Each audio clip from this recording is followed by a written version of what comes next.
Panginoon, bahala ka na po sa pang-araw-araw naming pangangailangan. At loobin mo po, ma-approve ang aking application. Sa pangalan ng iyong bugtong na anak. Amen.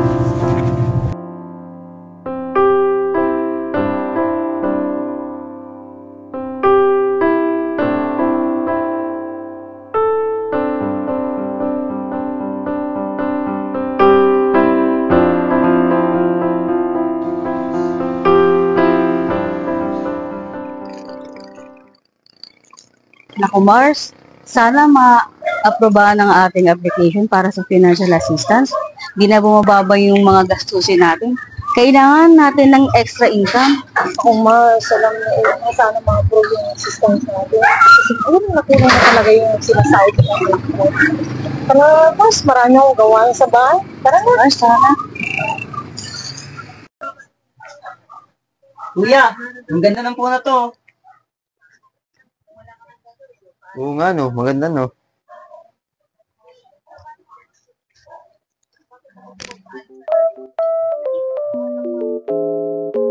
Ba't ganyan ka makatingin? Siyempre kuya, baka naman. Ito yung nangyari ka lang sa akin. Baka naman lapit na birthday ko eh. Halika nga rito. Loobin ng Panginoon kung malaki sweldo ko, bibilin kita. Yes, salamat kuya.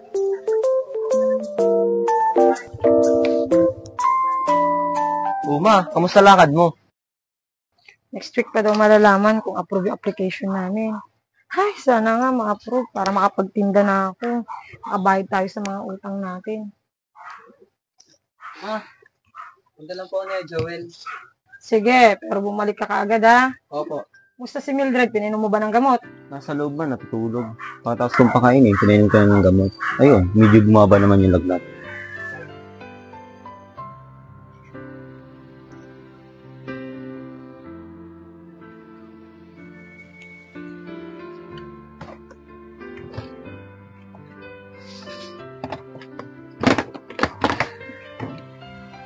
Ay, wala rin pala tayong bigas. Hindi pa kasi ako binabayaran ni Mari dun sa labo ko kahapon.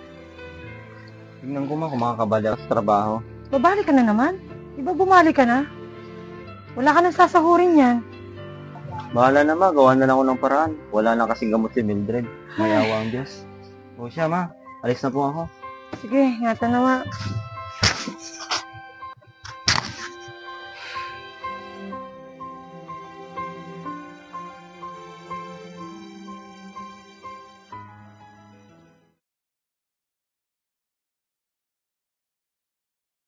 Magandang hapon, Roberto. Ay, magandang hapon din po, Ate Mars. Nandiyan po ba mama mo? Nandito po si Mama. Wait lang po, tawagin ko lang po. Ma! Andito po si Ate Mars. Ate Mars, nandiyan na po si Mama. Wait ko na lang po. May trabaho pa po kasi ako eh. Alis na po ako. Sige, ingat. Oh, Mars, dyan ka po pala.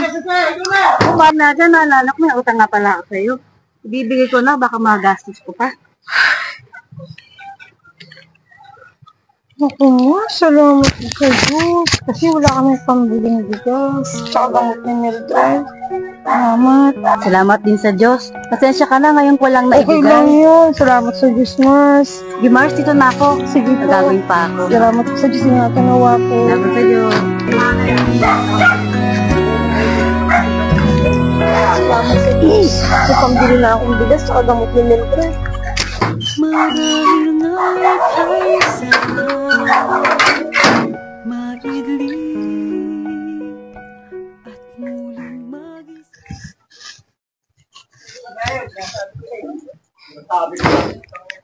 Ba't ang aga mo nakauwi? Wala na akong trabaho.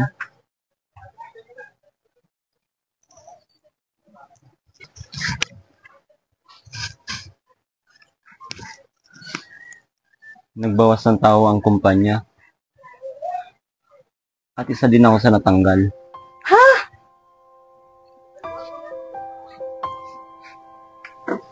Paano na tayo niyan?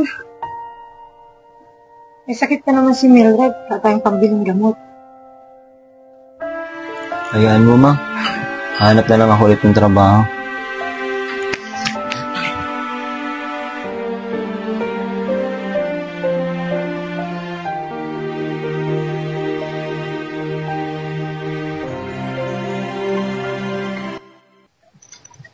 Ma, sayang no? Wala ang trabaho si kuya. Mukhang hindi na matutupad yung cellphone na hinihiling ko. Alam mo, anak, may mga bagay kasi tayo na hinihiling sa Diyos na hindi natin nakikuha. Baka kasi talagang hindi para sa ating mga bagay yun. Ay, kapagod. Umupo nga muna tayo.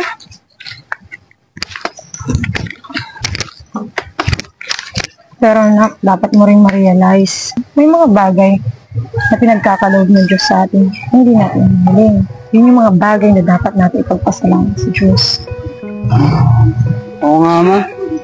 Baka hindi para talaga sa akin yung bagong cellphone. Hayaan mo. Pag pinagkaloob ng Diyos, magkapera ako, makaluwag-luwag. Bibili kita ng bagong cellphone, ha? Para pang gamit mo sa school. Opo, Nay.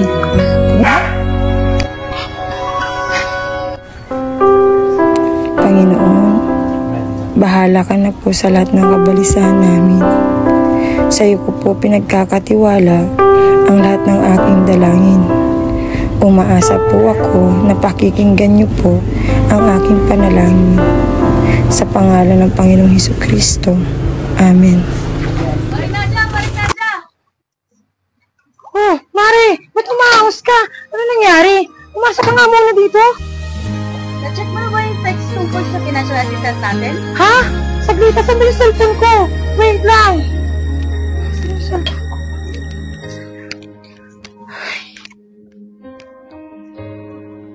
Mas, approve na nga yung application natin. Kasi pali mo lang po na tayo. Ay, salamat sa Diyos, tininig niyo yung panalangin. Salamat sa Diyos. Oo. Parang saya niya ata. Naka dito, nak. Na-approve yung application namin sa pangkabuhayan. Oo nga, Roberto, may pagkabuhay na tayo. Magandang balita yan. At may isa akong magandang balita. Ano yun? Natanggap na ako sa trabaho na ina-applyan ko. Ay, salamat sa Diyos.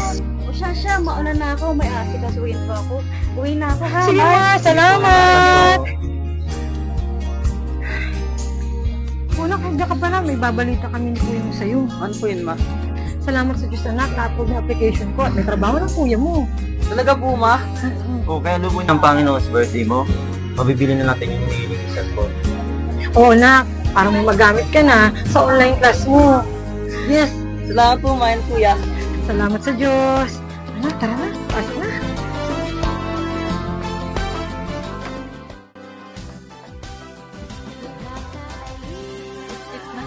Doon sa 4:6 ng Pilipos, ang sabi, Huwag kayong mga balisa sa anumang bagay, kundi sa lahat ng mga bagay, sa pamamagitan ng panalangin at daing na may pagpapasalamat, ay ipakilala ninyo ang inyong mga kahilingan sa Diyos.